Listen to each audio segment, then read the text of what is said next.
안녕하십니까.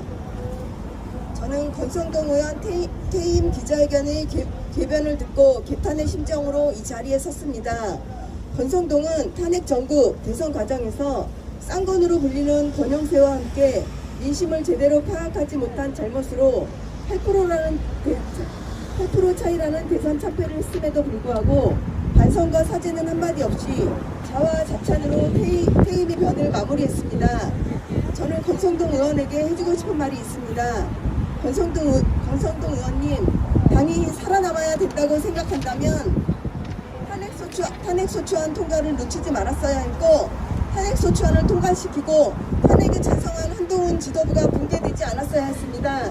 기회주의자 장동혁을 비롯하여 친윤들을 공작으로 한동훈 지도부가 붕괴된 것이 오늘날 국민의힘이 위헌 정당 해산을 걱정하게 되는 패착이 된 것입니다.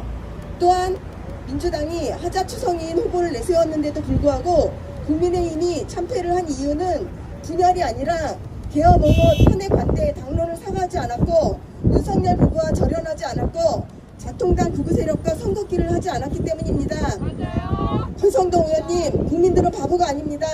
저희 좌파 성향 친구 다수는 이재명이 싫어서 이번에 한동훈 후보가 되면 찍으려고 했는데 비상계엄에 사과하지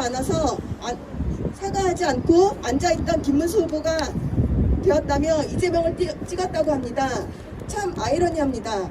국민의힘은 비상계엄에 사과하지 않고 혼자만 앉아 있었다는 이유로 구구에 의해 대선 후보로 부상한 김문수가 친윤들의 공작에 의해 대선 후보가 되었는데 말입니다.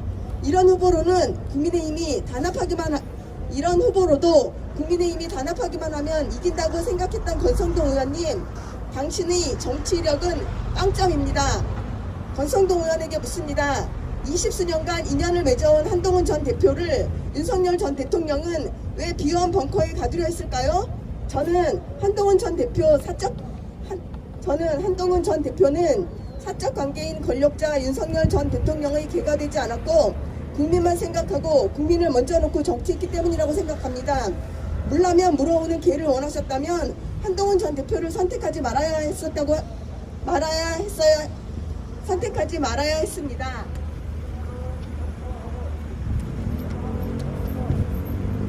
퇴임 기자회견에서 권성동은 말합니다. 한동훈은 윤석열이 없었다면 법무부 장관, 비대위원장도 할 수 없었고 정치권에도 들어올 수 없었다고 말이죠. 저는 말합니다. 윤석열은 만약 한동훈이 무능하고 비열한 권성동 같은 동료였다면 법무부 장관, 비대위원장을 시키지 않았을 겁니다.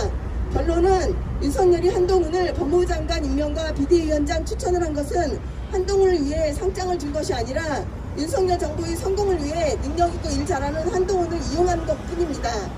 권성동 의원님, 당신이 말한 훌륭한 김문수 후보를 무엇 때문에 국민이 모두 잠든 새벽 3시에 한덕수 후보로 교체하려 했는지에 대해서 아주 장황하게 설명을 하셨는데요. 한덕수 후보는 그 새벽에 후보자 등록 공고를 보고 서류 제출 32가지를 준비해서 국회 본관 228호에 직접 서류를 제출한 것이 맞나요?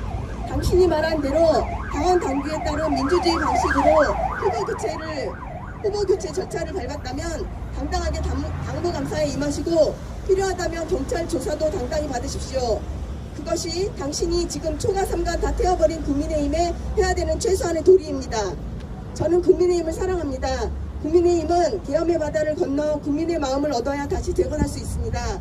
그러기 위해서는 계엄을 옹호하고 탄핵을 반대한 권성동, 당내 후보 경선 시 극우 세력의 유입을 위해 당비 일에 납부도 투표권을 준 권성동, 의원들 뒤에 숨어 당내 분열을 유발하는 권성동은 대선 패배 책임을 지고 정치권에서 떠나십시오.